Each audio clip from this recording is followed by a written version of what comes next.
Hello and welcome to this Dot Connector videocast for subscribers to davidicke.com. Well, I've got a great idea this week. We want a world of peace, right? Yeah. Well, what we need to do to achieve that is to have extraordinary levels of violence. It's got to be true because both, quote, sides or elements of both sides, the establishment and anti-establishment, seem to agree that that is the case. So you have this phrase that I hear from politicians, the establishment, that we have to fight for peace. Now, of course, anyone remotely sane knows that you have to peace for peace. If you want peace, then we have to be peaceful. But no, not to the establishment and the element I'm talking about today of the so-called anti-establishment. No. If you want peace and you want justice and you want fairness, you have to have violence to achieve it.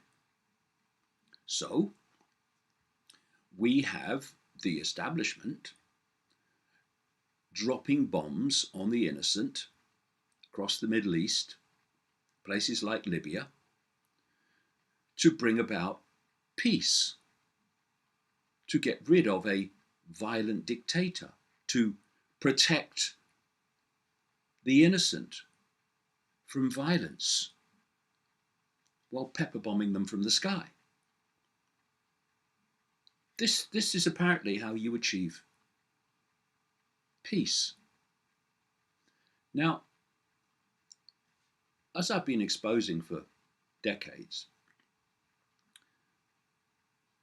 those that are behind the establishment globally and want to fight for peace while destroying it, they are completely bloody insane.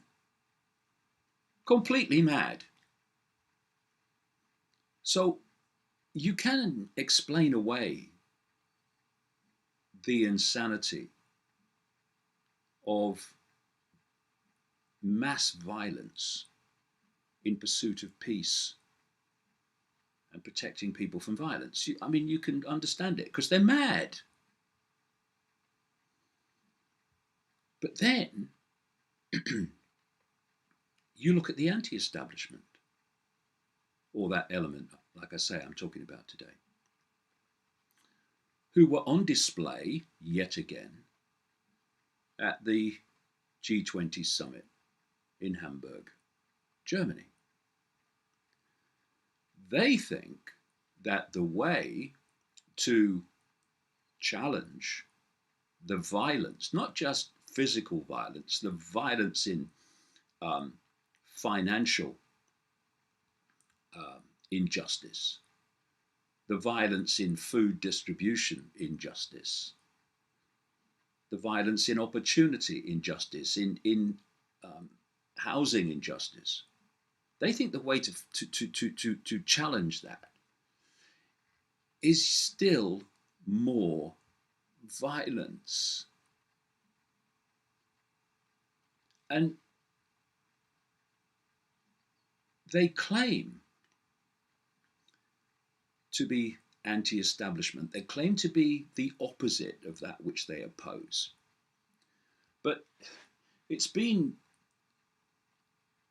plain as day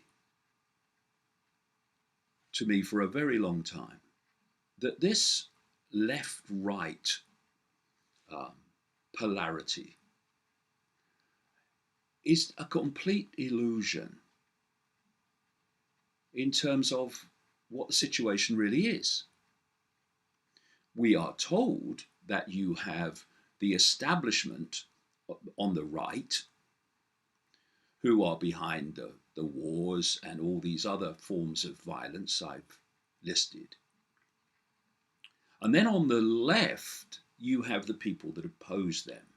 And so if you take this left-right polarized situation that we are told to believe is real, then these are two opposites. We're looking at two opposites here. But it's not like that. And it's so obviously not like that just by observing events. Instead of a polarity situation, you have more like a circle. And there comes a point when 2 points of that circle meet in the same mentality. And there you will find the mentality behind the establishment, and you'll find the mentality behind the extremes of what call itself anti-establishment. Because fascism is not a race, it's not a country, it's a state of mind. It's a state of being, a sense of perception. And it's no good the extremes of the so-called anti-establishment using fascist tactics to then say we're fighting fascism. I mean, the scale of self-delusion is shocking. In Nazi Germany, the fascists sent out gangs of thugs to break up meetings of those who were trying to expose the fascism of the Nazis. They destroyed books of people that opposed them. They banned them from speaking. They were violent towards them. They are fascist tactics. And what do we have now in the so-called anti-fascist movement? We have these groups that call themselves black blocs, where they wear usually black clothing, they're black masks. And other groups that call themselves different names, like Antifa, anti-fascist, believes in violence. What do? First of all, that mentality is what has taken over universities to ensure that anyone who goes there to speak saying what they don't agree with must be banned. And if the university won't ban them, and most of them do these days, then there is mass protest and abuse and sometimes violence, as we saw at Berkeley. These are the tactics of the fascists. They are the tactics of those that abhor and despise freedom. Because, funnily enough, freedom is not the freedom to only hear what you agree with. Freedom is not the right of only one perception group to express their perception. Freedom sits back in amazement, can't believe it, can't be true. It is.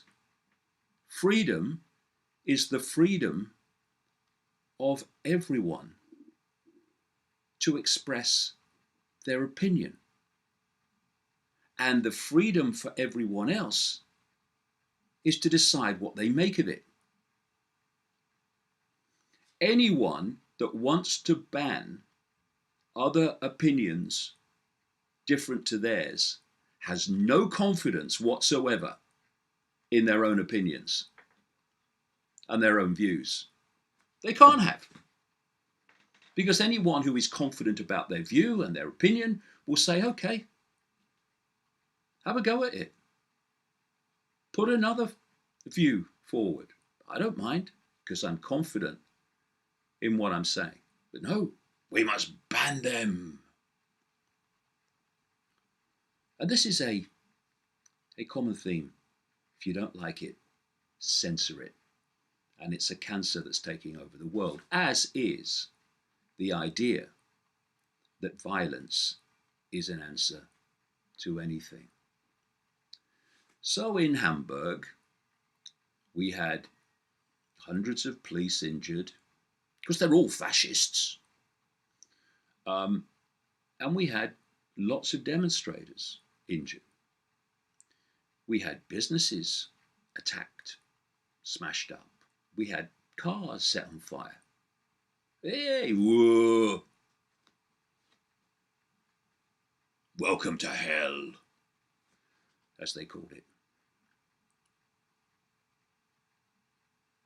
What has it changed? Nothing. It's just given the establishment these people claim to oppose still another excuse to increase the police state and to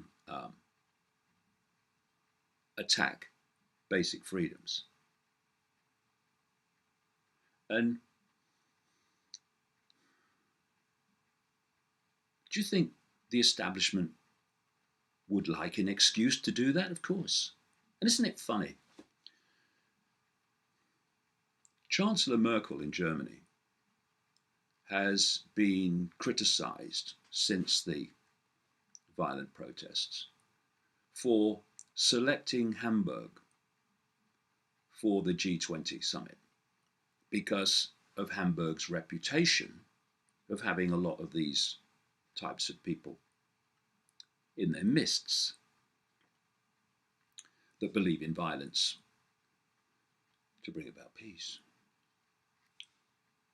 Why, people are saying, did Chancellor Merkel choose Hamburg of all places, knowing what would happen?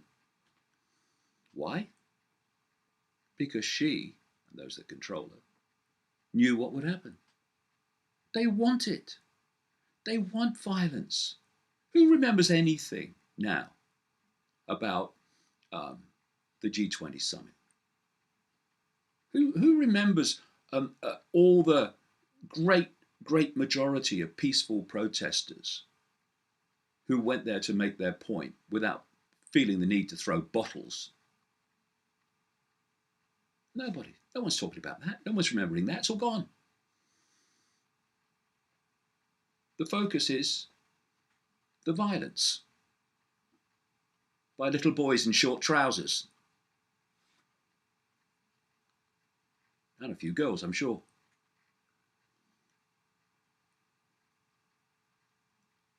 Years ago in Britain, there was a phenomenon, a very violent phenomenon in football. Different clubs actually had groups specifically formed to fight similar groups attached to other football clubs.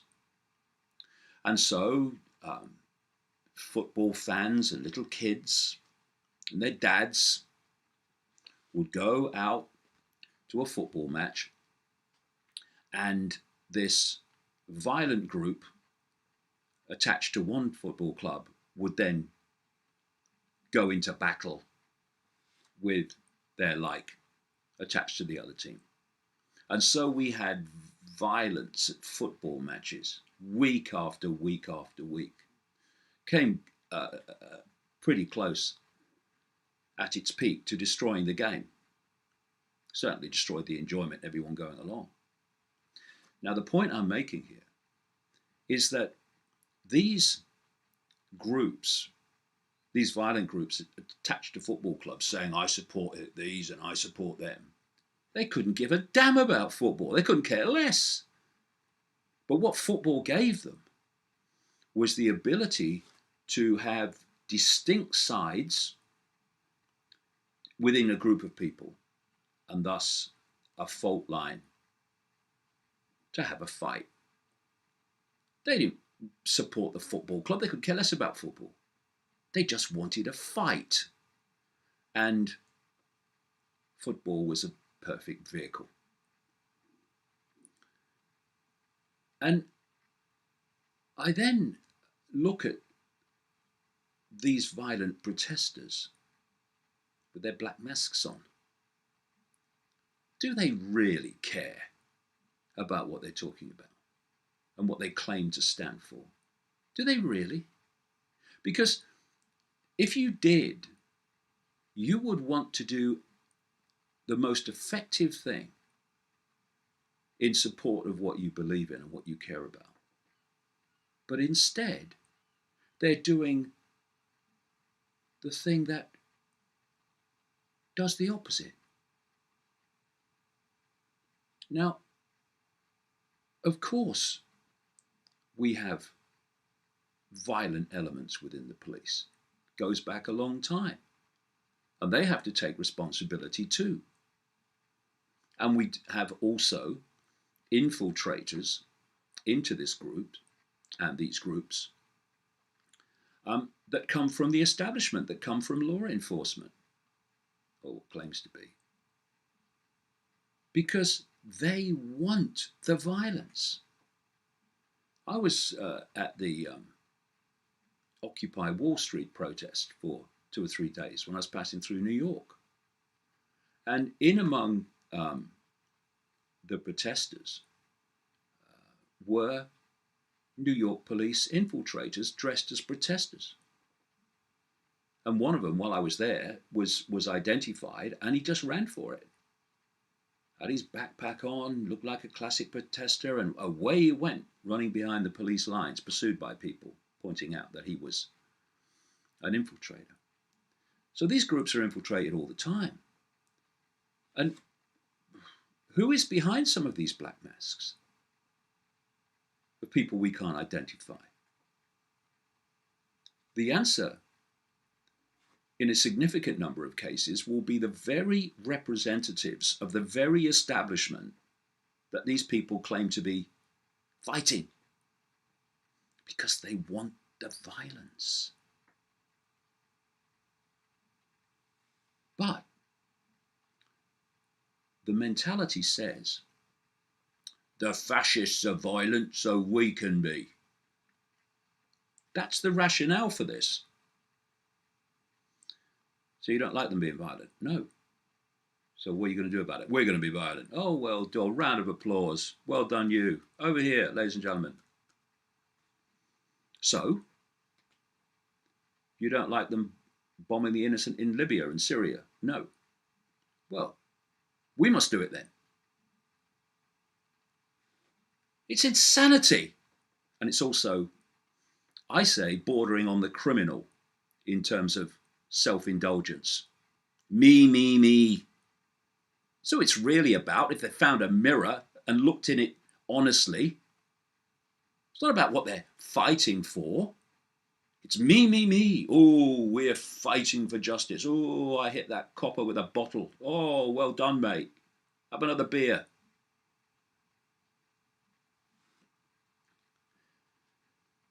It comes to something when you have protesters, genuine protesters, peaceful protesters, protesting about other protesters,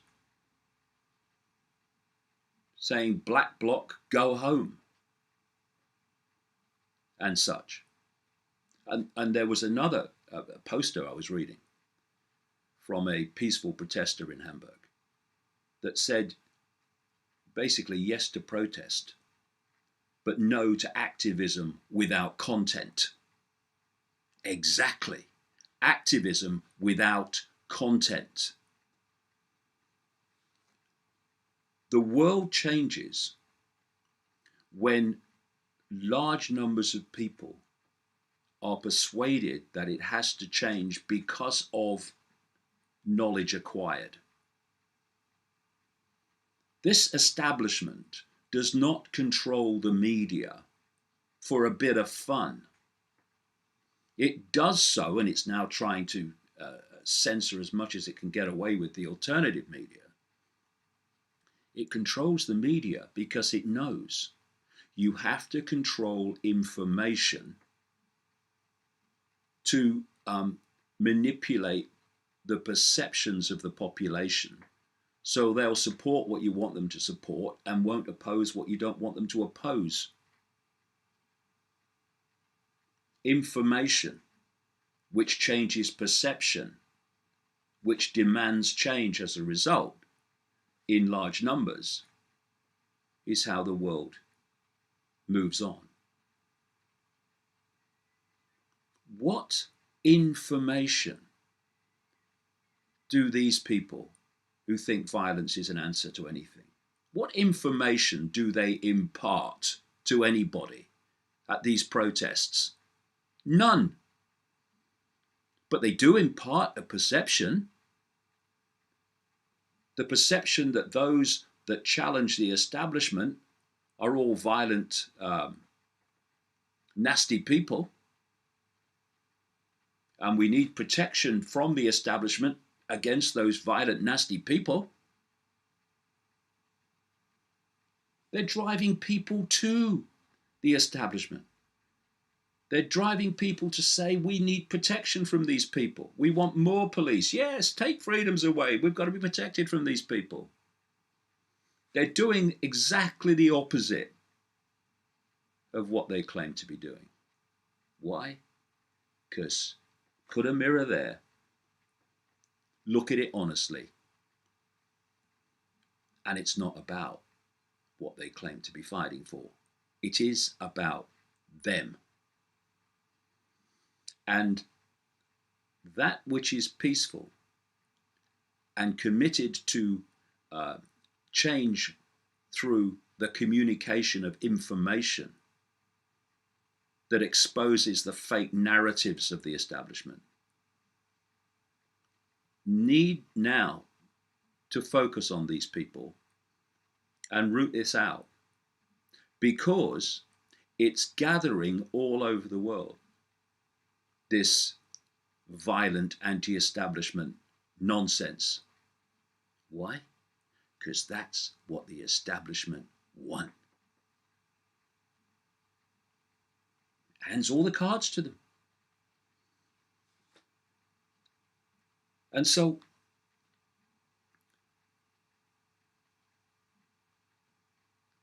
if we're going to change the world for the better, it needs to be done from a direction of wisdom